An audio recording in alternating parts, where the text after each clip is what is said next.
Bom dia aos irmãos e amigos, é com grande alegria que mais uma vez nós estamos aqui para compartilharmos mais uma escola bíblica dominical. E é com grande alegria que nós agradecemos a Deus por esta oportunidade, agradecemos ao nosso pastor José Roberto, pastor da nossa igreja, que tem nos apoiado nesse trabalho. Queremos agradecer também ao irmão Cassiano que tem a responsabilidade de preparar para a apresentação dos nossos vídeos. Agradecemos também a irmã Aline que tão gentilmente fornece essa apresentação do piano, com o piano fazendo a abertura da nossa escola bíblica dominical. Nosso obrigado, irmã Aline, irmão Jansen, um grande abraço. E quero agradecer também a Ana que está aqui comigo, ela que é a responsável por preparar toda a nossa apresentação. O nosso agradecimento à Ana, ela que vai dar o seu tradicional bom dia nesta manhã a todos os irmãos. Bom dia, irmãos, bom dia, amigos, Deus abençoe a todos. Muito bem, então nós vamos à nossa segunda aula da Escola Bíblica Dominical, que tem por título Jesus se prepara para o seu ministério. Nós temos como texto bíblico Mateus, no capítulo 3 e o capítulo 4, e o texto áureo Mateus, capítulo 4, versículo 23. Nós vamos aqui dar continuidade, então, ao nosso estudo aqui pelo Evangelho de Mateus, e nós temos aqui Deus em forma de homem. Entre os capítulos 2 e o capítulo 3 passaram-se mais ou menos 30 anos, pois foi o tempo em que Jesus viveu em Nazaré e trabalhou como carpinteiro junto de seu pai José. Cresceu, brincou, tornou-se adolescente, trabalhou até estar pronto para começar o ministério planejado e executado por Deus. Então, nós vemos aqui que entre o capítulo 2 e o capítulo 3, nós temos aí toda a infância, toda a juventude, todo aquele tempo que não é relatado por Mateus, aqui no Evangelho de Mateus, mas se os irmãos tiverem o interesse de ler o Evangelho de Lucas, nós vemos ali que Lucas ele faz quase que um documentário da vida de Jesus. Lucas traz todas as informações a respeito do nascimento, assim como Mateus trouxe também, mas ele faz como que uma investigação. O Evangelho de Lucas é como se fosse ali um grande relato jornalístico, nós podemos dizer assim, a respeito da vida, a respeito do ministério, a respeito de todo o tempo que Jesus percorreu aqui no seu ministério aqui na terra. Então, se os irmãos quiserem ter essa ideia aí, os irmãos então podem ler o Evangelho de Lucas, que os irmãos vão ter a informação sobre este período que vai aqui então do capítulo 2 até o capítulo 3. Nós vamos ver aqui mais adiante que temos aqui o Mateus, ele vai direto ao início do ministério, quando João Batista já começa a apresentar Jesus, e nós vamos ver então nos textos a seguir. O período interbíblico, como nós falamos na semana passada, passaram-se então 400 anos que a nação judaica não ouvia a voz de um profeta. Então, esse período interbíblico foi exatamente esses 400 anos em que não houve a manifestação de nenhum profeta à nação judaica. E aqui então, nesse momento aqui, a partir então, depois do nascimento, depois da juventude, depois da adolescência e juventude de Jesus, quando Jesus já estava aqui na sua maturidade, então Jesus agora ele é apresentado pelo profeta João. Então, aparece João, o conhecido também como João Batista, que é primo de Jesus. Se os irmãos virem, se os irmãos forem lá em Lucas e os irmãos observarem lá, fizerem a leitura do Evangelho, os 3 primeiros capítulos do Evangelho de Lucas, os irmãos vão ali ver toda a narrativa sobre Isabel, que era a tia de Jesus, e ela a respeito da geração, a respeito do nascimento de João Batista, que era próximo, foi um pouco bem próximo aí então do nascimento de Jesus. Então nós vemos que esse João Batista era primo de Jesus, anunciando. Então ele vem aqui anunciando a chegada do rei. Como nós falamos, então o Evangelho de Mateus, ele é voltado para essa chegada do reino, para a apresentação do rei, para a instalação do reino de Deus aqui na terra. Então, preparando assim o caminho para toda a trajetória do ministério de Jesus aqui na terra. Então, João vem, ele apresenta, ele prepara a chegada de Jesus. E a mensagem de João era a do arrependimento. Então, João, como nós dissemos aqui, João ele batizava. Então, todos aqueles que vinham até João, eles vinham na atitude de arrependimento. Então, João pregava aqui o batismo do arrependimento. A pregação de João Batista. Nós temos no texto a seguir de Mateus capítulo 3, do versículo 1 até o versículo 7, a mensagem que João Batista trazia.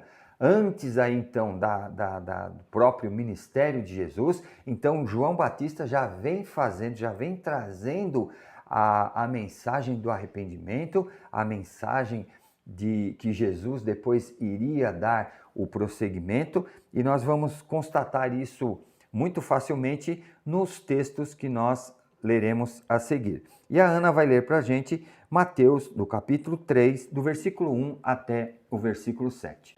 Naqueles dias surgiu João Batista, pregando no deserto da Judeia. Ele dizia: arrependam-se, porque o reino dos céus está próximo. Este é aquele que foi anunciado pelo profeta Isaías.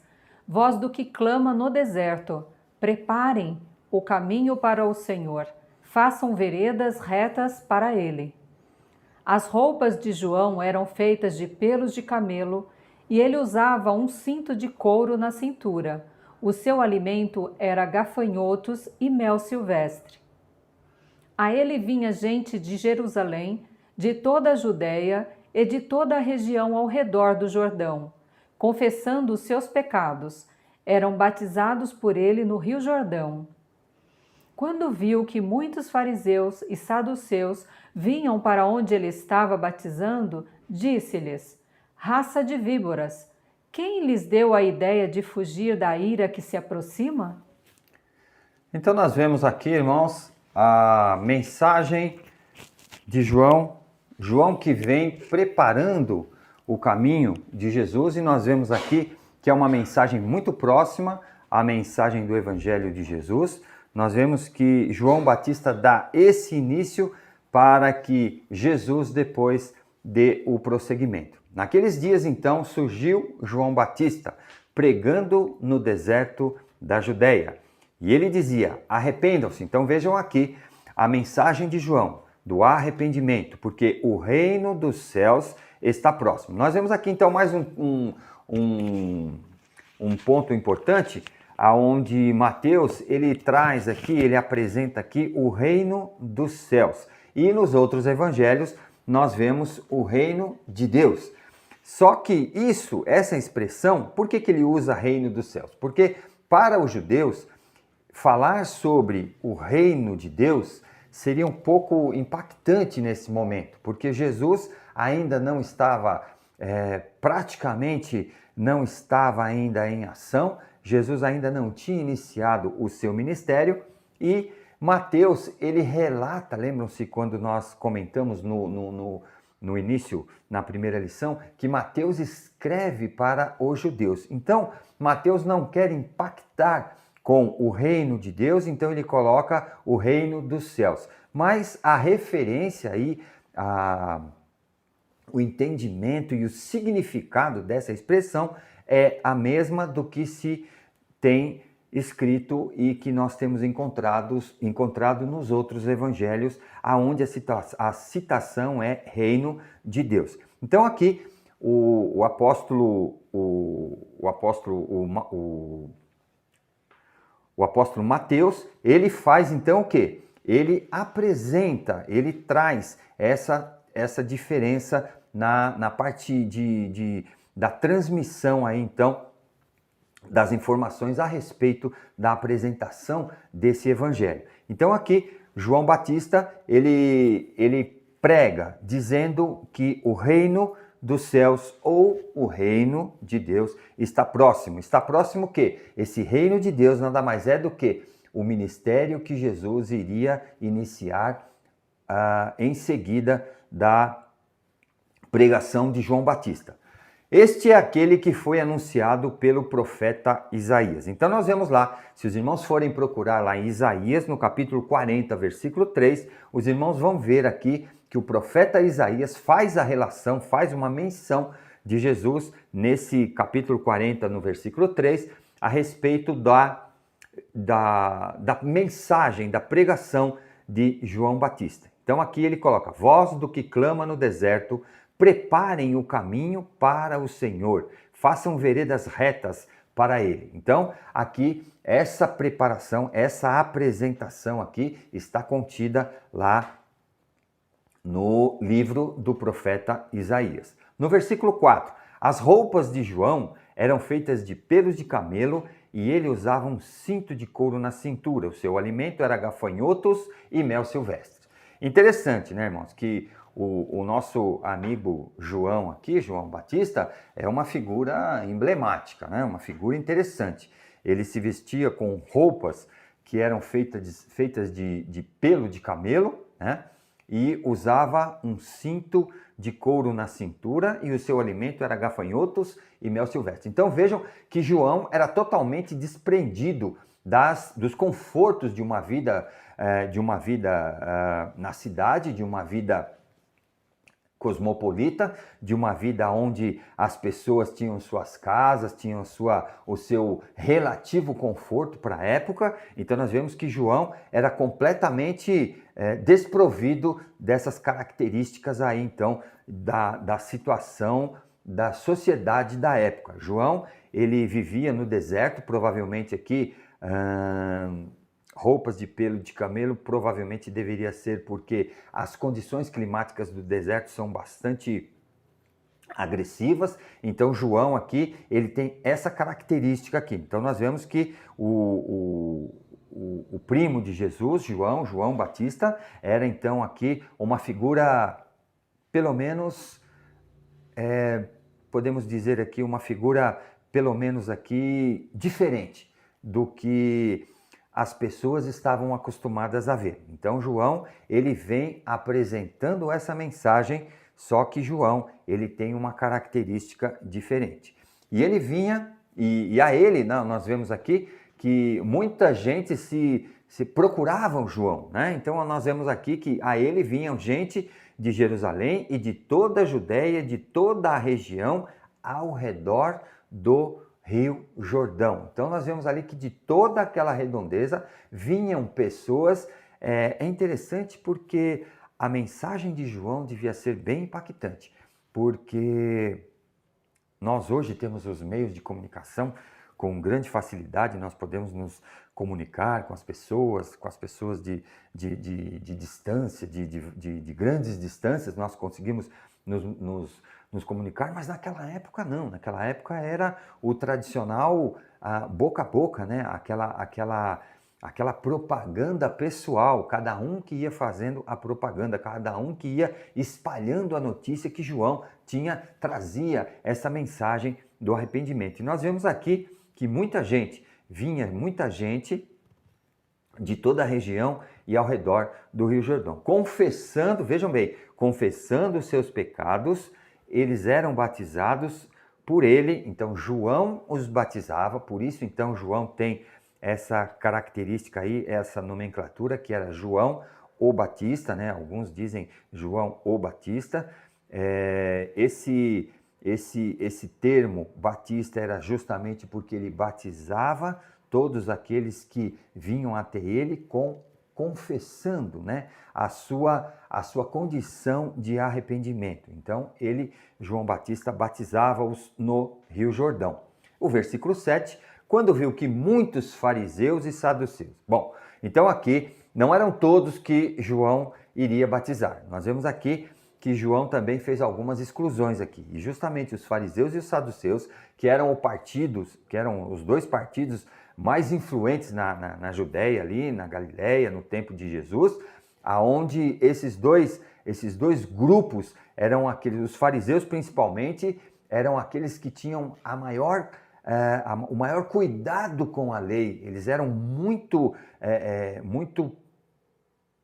eles tinham uma precaução muito grande, eles tinham um cuidado muito grande, eles apreciavam com todos os detalhes a lei. Então, eles eram aqui colocados como os legalistas, né? E os saduceus faziam parte também desse grupo, daqueles que estavam dominando a situação na época de Jesus, e eles vieram também para Jesus, para João, para onde ele estava, para onde João estava batizando, e João disse-lhes, né, raça de víboras, ou seja, quem lhes deu a ideia de fugir da ira que se aproxima, ou seja, João Batista, ele identifica que a intenção desses dois grupos, dessas pessoas que eram dos fariseus e dos saduceus, eles não tinham uma intenção, eles não tinham um arrependimento verdadeiro, eles não tinham aquela ação de arrependimento, eles não estavam arrependidos verdadeiramente, ou seja, eles vinham atrás de João Batista para que os batizassem, para que eles escapassem o quê? Da ira. Aqui, fugir da ira que se aproxima, ou seja, do julgamento que Jesus faria através da atuação desses grupos. Depois nós vamos ver lá na frente, mais na sequência do estudo de Mateus, nós vamos ver que Jesus, então, ele está constantemente em atrito com esses dois grupos aí, que são os fariseus e os saduceus. Nós vemos até que quando Jesus, nós vamos ver aqui um pouquinho mais para frente, quando Jesus chama o seu discípulo Mateus está trabalhando ali na coletoria de impostos, ele chama Mateus e depois ele vai até a casa de Mateus e ali eles se alimentam, né? Eles fazem ali uma refeição e os fariseus então eles já estão ali questionando Jesus, por que Jesus então se assenta com os fariseus, com os pecadores e publicanos. Então nós vemos ali que os fariseus, eles se julgavam acima da maioria das pessoas. E os saduceus eram basicamente o mesmo esquema. Então, essa é um resumo, então, da mensagem que João Batista vinha trazendo, a mensagem do arrependimento, mas João Batista aqui identificou que alguns grupos, aqui nós vemos os fariseus e os saduceus, que eles não tinham um arrependimento verdadeiro, eles não tinham uma atitude de real arrependimento, que é o que João Batista pregava, e por isso que as pessoas vinham até João para que fossem batizadas por ele.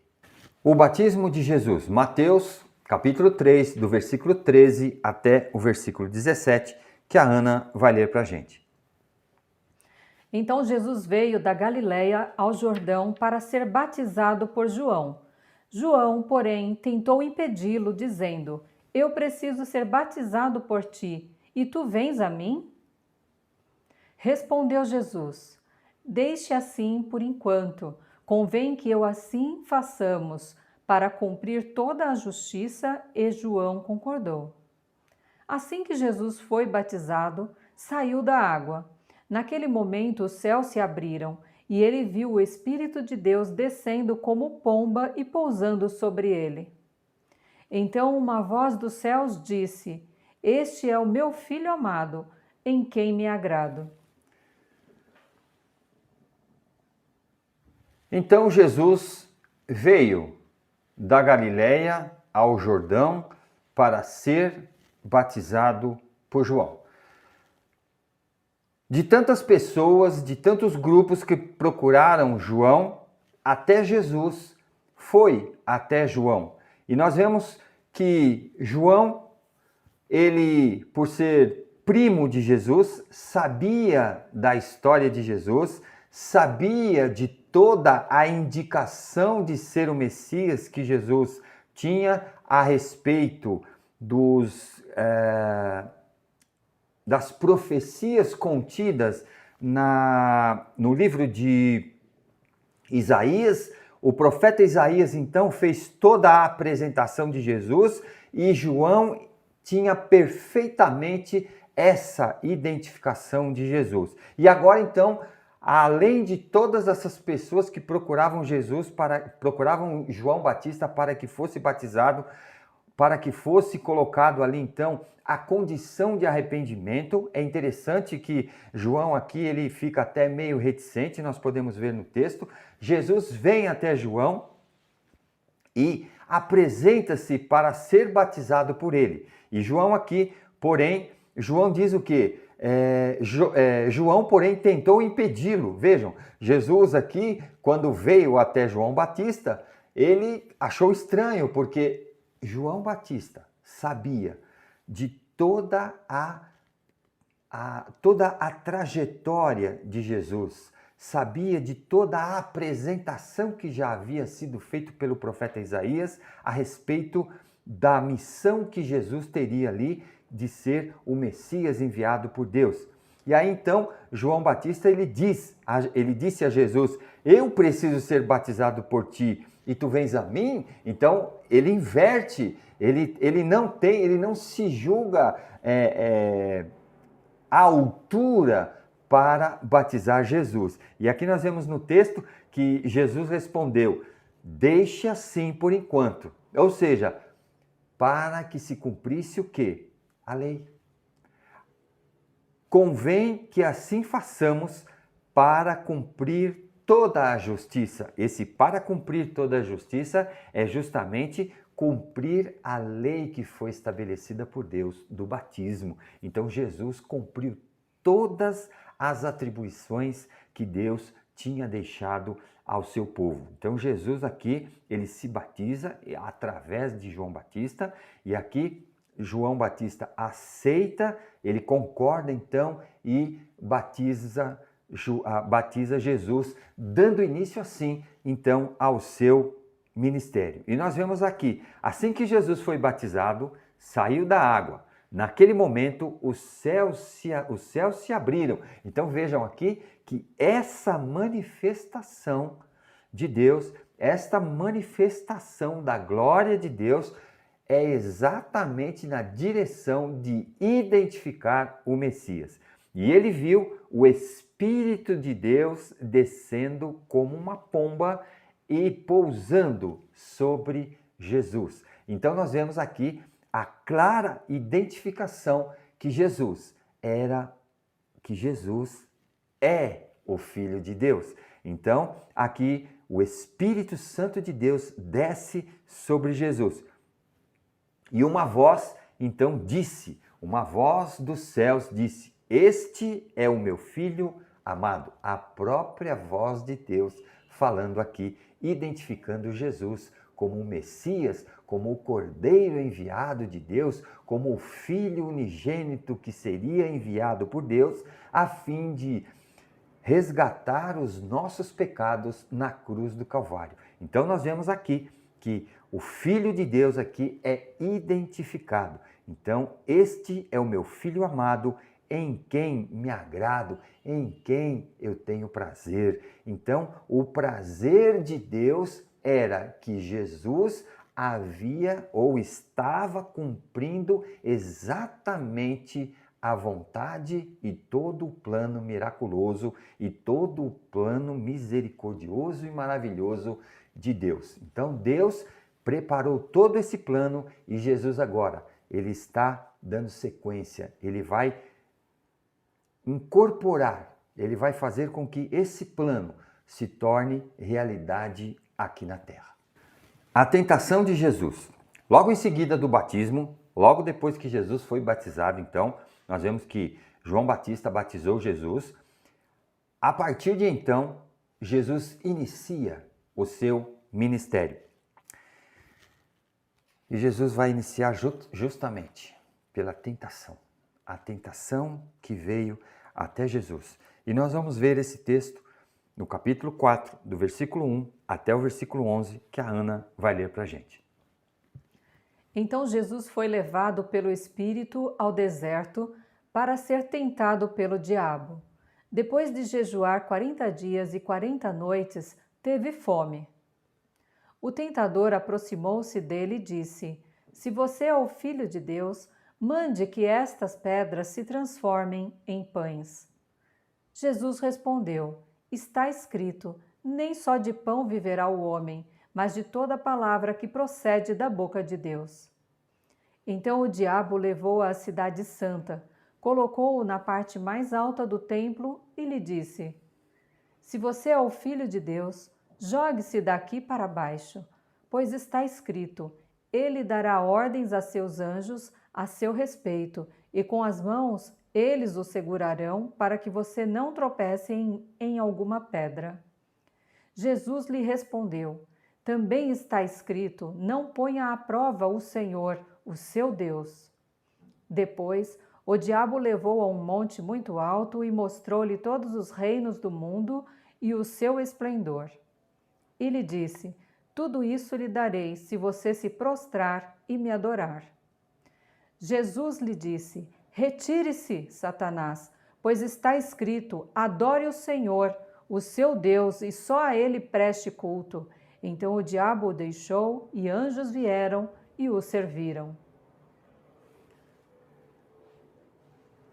Jesus passa por uma situação bastante difícil, irmãos.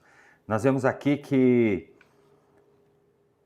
nós vimos o nascimento de Jesus, o nascimento de Jesus, nós identificamos ali que Jesus nasceu como uma criança normal, Jesus teve uma infância como uma criança normal, como todas as crianças têm.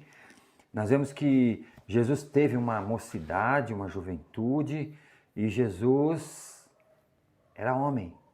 Jesus era o Filho de Deus na pessoa de homem, na figura humana, nas condições humanas. E se nós vemos depois aí, com o prosseguir das lições em Mateus, nós vamos ver que Jesus chorou, Jesus teve fome, Jesus teve cansaço, Jesus teve alegrias, Jesus teve amigos. Então Jesus não era um fantasma, Jesus não era um extraterrestre.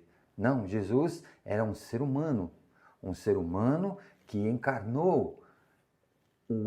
A pessoa de Jesus era um ser humano, era um homem como qualquer um de nós. Então Jesus foi levado pelo Espírito ao deserto para ser tentado pelo diabo. Então nós vemos aqui uma prova de fogo para Jesus. Jesus dá início ao seu ministério já sendo provado, já sendo passado por uma prova difícil. Depois de jejuar 40 dias e 40 noites, teve fome. Então, nós vemos que Jesus estava numa situação crítica. Jesus estava numa situação de tenúria aqui. Mas nós vemos que o texto vai nos dar aqui inclusive algumas dicas de como nós podemos vencer a tentação.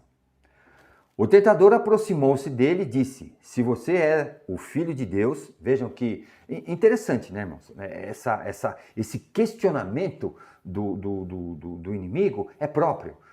Não sei se os irmãos se lembram lá das lições do Gênesis, quando nós vimos o Jardim do Éden, quando o homem e Adão e Eva estavam no Jardim do Éden e tudo corria maravilhosamente bem. Chegou lá o tentador e disse o quê?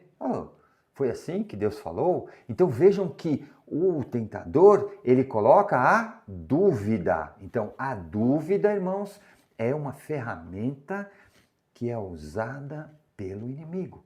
Então essa dúvida, o inimigo, o tentador, o diabo coloca sempre. Então nós temos que estar muito atentos, irmãos. Quando nós identificarmos uma situação de dúvida, cuidado, que pode ser o inimigo falando, o inimigo tentando nos enganar. Se você é o filho de Deus, mande que estas pedras se transformem em pães. Então veja, interessante que ele é oportunista também, né? O nosso inimigo, ele é oportunista. Ele não vai tentar você numa situação que você não está fraco. Ele vai tentar você aonde ele pode chegar, aonde ele pode minar a sua fortaleza, a sua resistência. E aqui, Jesus, então, ele estava, como nós vimos aqui no texto, 40 dias e 40 noites em jejum. E ali ele teve fome. Por quê? Porque ele era de carne e osso, ele sentiu fome.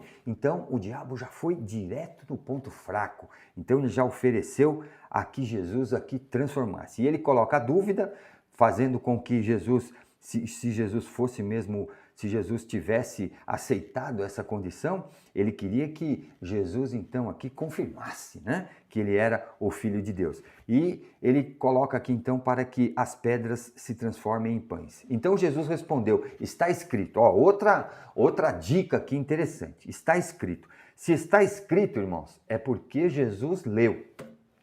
Ele leu em algum lugar, nem só de pão viverá o homem, mas de toda a palavra que procede da boca de Deus. Isso aí, irmãos, é Bíblia. Então, Jesus foi na escola bíblica dominical.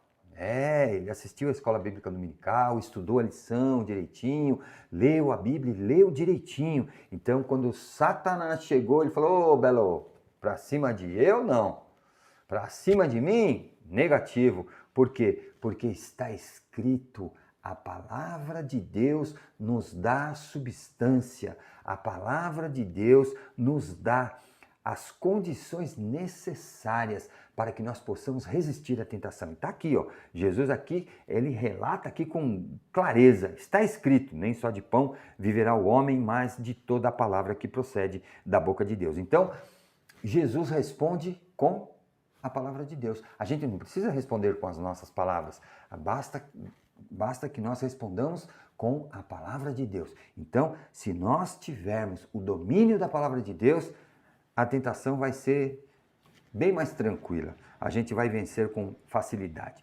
Então, o diabo levou à cidade santa, colocou na parte mais alta do templo e lhe disse. Então, Jesus foi levado até onde? Aonde se dava para ver toda a vista da cidade.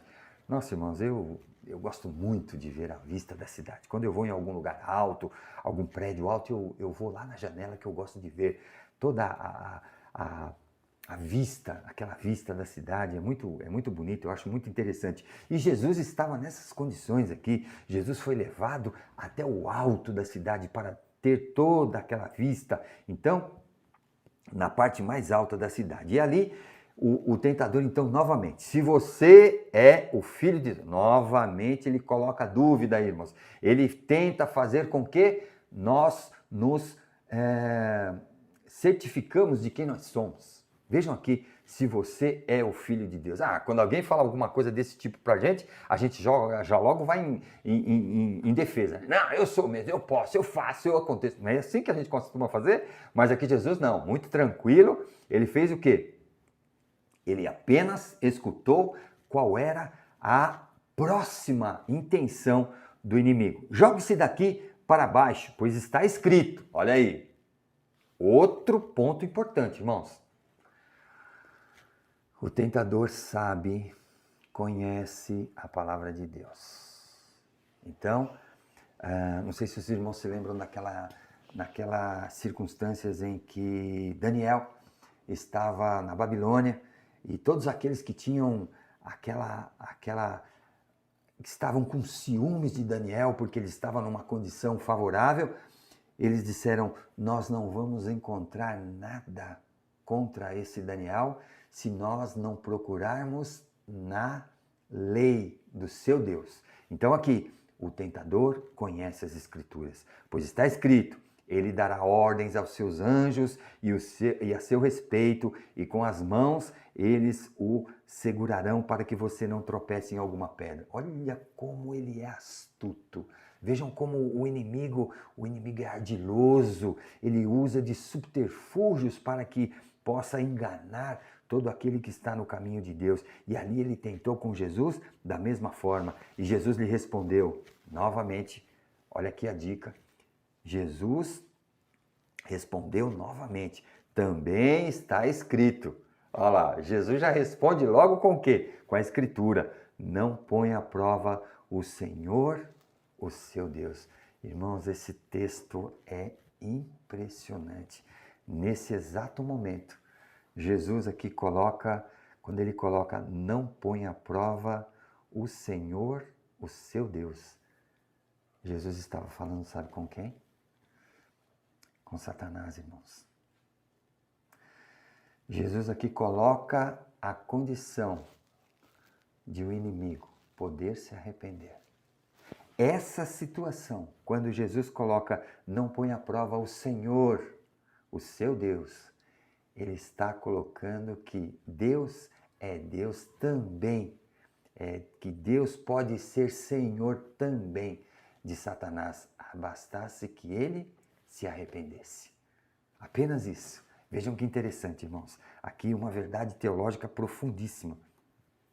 Depois, o diabo o levou ao monte muito alto e mostrou todos os reinos do mundo e o seu resplendor. Vejam aqui, o tentador ele apresenta a satisfação pessoal, a satisfação do seu ego. Então aqui ele coloca todo o esplendor do mundo. Se nós pudermos ver aqui, muitas vezes a gente vê algumas reportagens que mostram as grandes cidades, as cidades mais lindas do mundo, e nós vemos aquilo ali com um certo brilho no olhar, mas é esse resplendor que o tentador mostrou para Jesus. Vejam que interessante, irmãos. O tentador mostrou para Jesus todo o resplendor do mundo. E aqui, ele lhe disse, tudo isso lhe darei. Vejam como o inimigo é mentiroso, irmãos. Tudo isso lhe darei. Ele vai dar o quê? Ele não tem nada. Ele não é dono. Como que ele pode dar? Como ele pode dar? Como ele pode apresentar? Vejam só, que mentira deslavada, irmãos. Então, nós temos que ter esse cuidado, porque a apresentação do plano do inimigo é uma apresentação de mentiras. Se você prostrar e me adorar, tudo o que o inimigo quer é que nós o adoremos. Tudo o que o inimigo quer é que nós nos prostremos diante dele. Mas aqui, Jesus novamente lhe disse, retire-se, Satanás, pois está escrito. Novamente, Jesus usa a Escritura, a palavra de Deus. Adore ao Senhor, o seu Deus, e só a Ele preste culto. Então o diabo o deixou. Então nós vemos aqui, irmãos, que a palavra de Deus é uma ferramenta importantíssima para que nós possamos refutar qualquer tipo de tentação. E podem ficar tranquilos, irmãos, porque depois de toda a tentação, sabe o que vai acontecer? Os anjos vieram e o serviram. Irmãos, se hoje você for tentado, se você estiver passando por uma tentação, resista bravamente com a palavra de Deus, porque assim que o tentador se retirar, os anjos virão e lhe servirão. Essa é uma promessa de Deus, essa é uma promessa contida na palavra de Deus, que nós possamos estar firmes nessa verdade, na verdade que é a palavra de Deus, para resistirmos fielmente, para resistirmos tenazmente toda a tentação que possa nos atingir.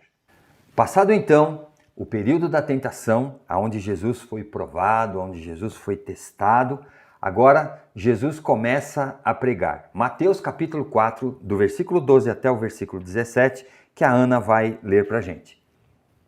Quando Jesus ouviu que João tinha sido preso, voltou para a Galiléia. Saindo de Nazaré, foi viver em Cafarnaum, que ficava junto ao mar, na região de Zebulon e Naftali. Para cumprir o que fora dito pelo profeta Isaías, terra de Zebulon e terra de Naftali, caminho do mar, além do Jordão, Galiléia dos gentios. O povo que vivia nas trevas viu uma grande luz. Sobre os que viviam na terra da sombra da morte raiou uma luz. Daí em diante, Jesus começou a pregar: arrependam-se, pois o reino dos céus está próximo. Então aqui a mensagem de Jesus. Quando Jesus ouviu que João tinha sido preso, vejam aqui que João Batista, o seu primo, tinha sido preso, João que pregava o arrependimento. Aí então Jesus voltou para a Galiléia, saindo de Nazaré, foi viver em Cafarnaum, que ficava junto ao mar, na região de Zebulon e Naftali. Então nós vemos que essa saída de Jesus aqui, nós temos então mais uma revelação aqui da profecia de Isaías, que o versículo 14 aqui nos traz, para cumprir o que fora dito pelo profeta Isaías. Então, se os irmãos tiverem lá a curiosidade de dar uma olhadinha, Isaías, no capítulo 9, o versículo 1 e 2, então esse texto aqui fala aonde Isaías faz, há mais de 700 anos antes, a revelação de que viria Jesus e que Jesus iria começar, iria falar, iria trazer a salvação. Nós vamos ver no versículo seguinte, que ele traz o que? A luz. Então, a terra de Zebulon, terra de Naftali, caminho do mar, além do Jordão, Galiléia dos gentios. Então, isso é para que se cumprisse o quê? Tudo aquilo que fora dito, tudo aquilo que tinha sido profetizado pelo profeta Isaías, em que iria acontecer. Então nós encontramos aqui a confirmação de toda essa profecia. E no versículo 16, nós vemos aqui o que realmente trouxe essa presença de Jesus nessa região. O povo que vivia nas trevas viu uma grande luz. Exatamente essa grande luz era a presença do Filho de Deus, a presença do próprio Deus, o próprio Deus encarnado estava ali presente naquela região, sobre os que viviam na terra das sombras, ou seja, essa expressão aqui de a terra das sombras, a terra da sombra da morte, na terra da sombra da morte raiou uma luz. Então, esse pessoal que vivia sobre o quê? Sobre a opressão da lei, sobre todo aquele peso do legalismo, do judaísmo, todo aquele peso daqueles que impunham,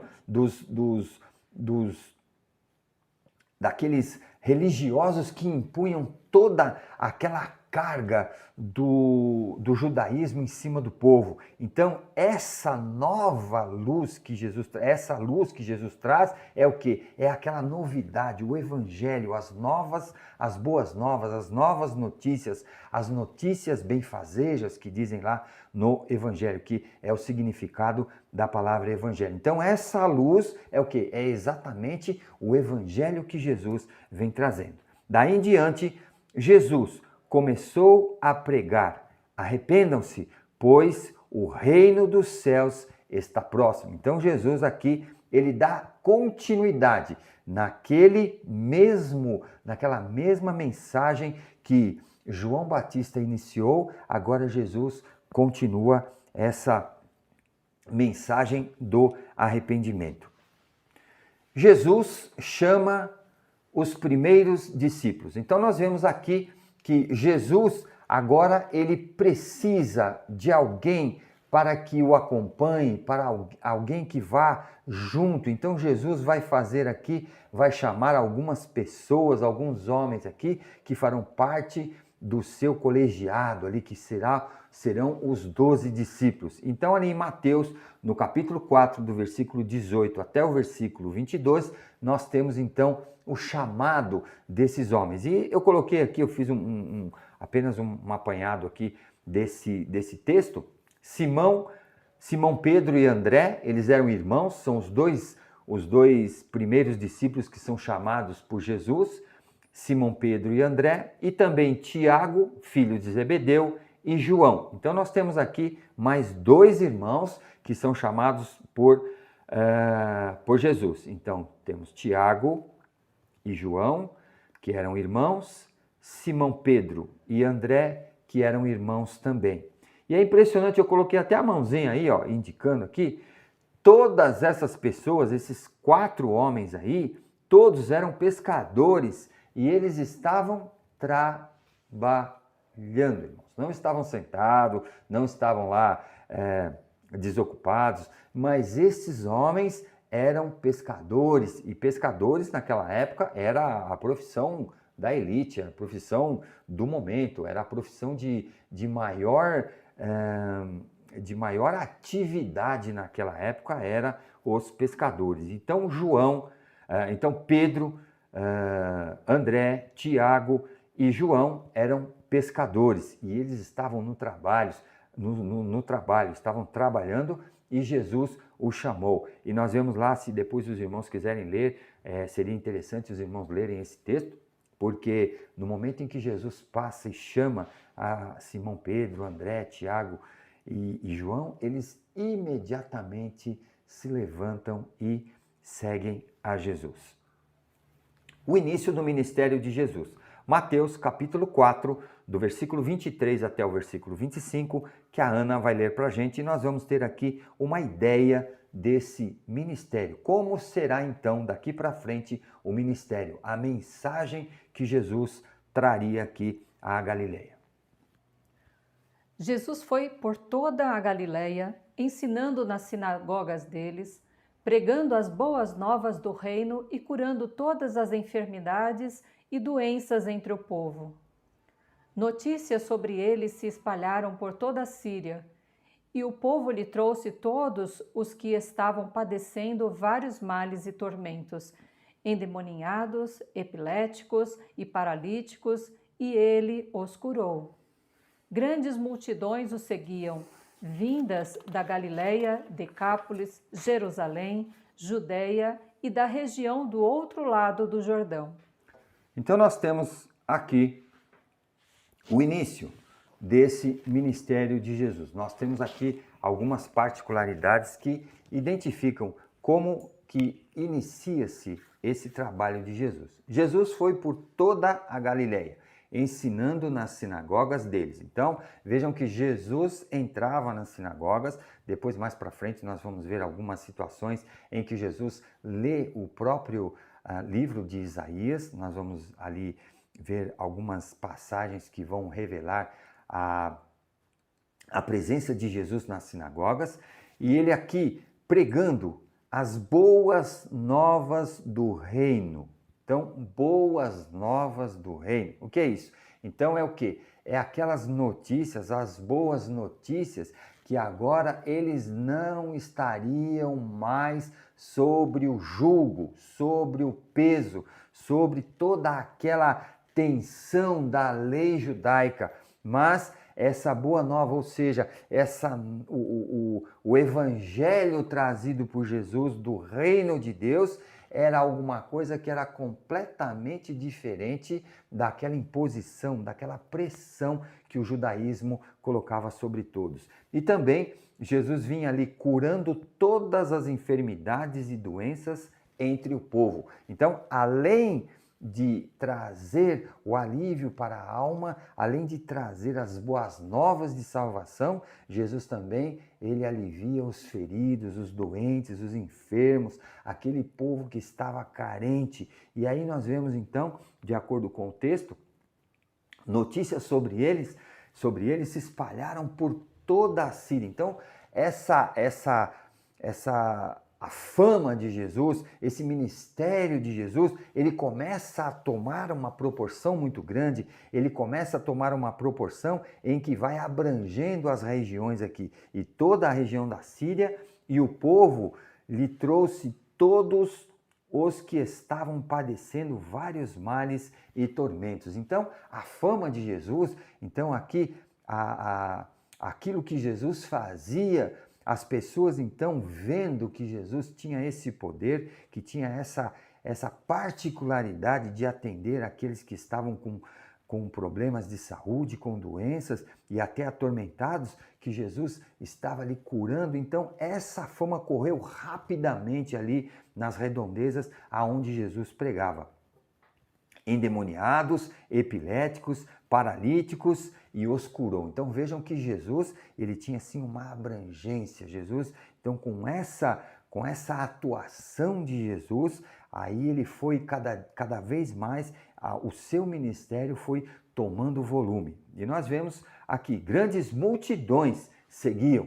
Então, todas aquelas pessoas que vinham até Jesus, provavelmente aqui nós podemos entender aqui nitidamente que aquelas pessoas que eram curadas, nós vamos poder ver isso também em algumas situações, mas no decorrer dos estudos, que aquelas pessoas que iam sendo curadas, elas acompanhavam Jesus, elas continuavam seguindo Jesus. Então era aqui, o número de pessoas eram muito grandes, vindas da Galileia, Decápolis, Jerusalém, Judeia e da região do outro lado do Jordão. Então nós vemos que todas essas regiões, então Jesus estava ali atuando e o seu ministério estava se tornando público, estava se tornando conhecido. Então tudo aquilo que Jesus fazia, a forma como Jesus se apresentava ali para aquela multidão, para aquele povo que vivia ali perdido, vivia na escuridão.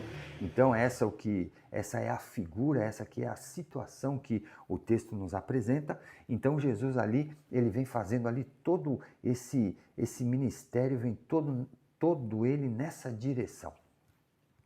Chegamos então aqui à conclusão.